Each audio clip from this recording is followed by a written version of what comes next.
Jag ringer upp SVT Nyheter. Jag vill prata med reportern som gjorde inslaget om svensken som var på väg till Ukraina för att ansluta till kriget.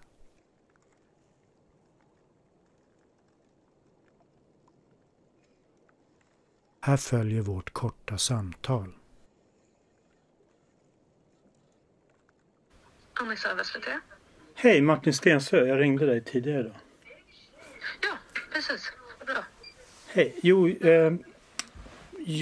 jag såg det här reportaget som du gjorde om den här militärpolisen, eller polismilitären, som skulle åka till Ukraina. Ja. Och jag tänkte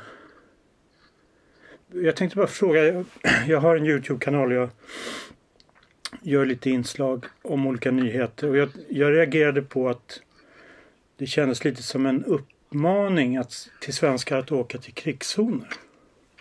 Att det kändes som en uppmaning? Ja. Ja, ja, okej. Resonerade du liksom över det när du gjorde reportaget, eller vad det kunde få för konsekvenser och så?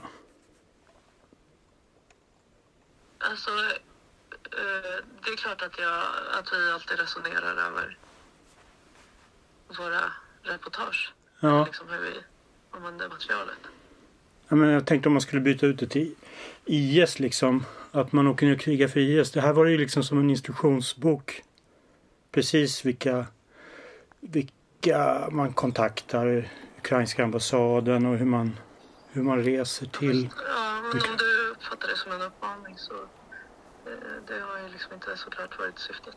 Ja, men det är liksom, i reportaget så informeras det om att det inte är olagligt heller att göra det. Ja, men det är ju inte det.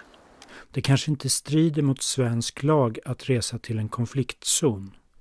Men att delta i ett krig kan vara olagligt på otaliga sätt enligt både nationella och internationella lagar. Framförallt är det moraliskt förkastligt att döda andra människor, vilket ofta sker i krig. Nu tillbaka till samtalet. Jag som tittar på det uppfattar det lite som en reklamfilm för att åka och kriga i Ukraina. Okej, ja. Det beklagar jag i så fall. Men det har inte varit syftet. Utan syftet är att rapportera om det som händer. Ja, okej. Men det här... Tack för att du ringde. Jag behöver fortsätta jobba. Det är bara en sista fråga. Är det okej? Nej, ja, jag måste fortsätta tyvärr. Tack ändå. Okej, tack. Hej. Ha det gott, hej.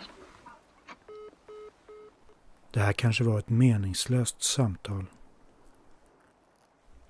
Kanske får samtal som det här från personer som mig motsatt effekt. Kanske bygger bara mainstreamvärlden högre murar. Det är som att vi bor på olika planeter. Det känns som att människor vill skydda sig från att använda hjärnan. Det är säkrare att följa den officiella linjen. Där är det tryggt.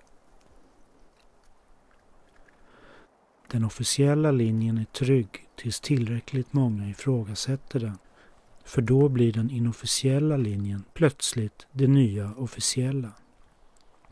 Tack för att ni tittade.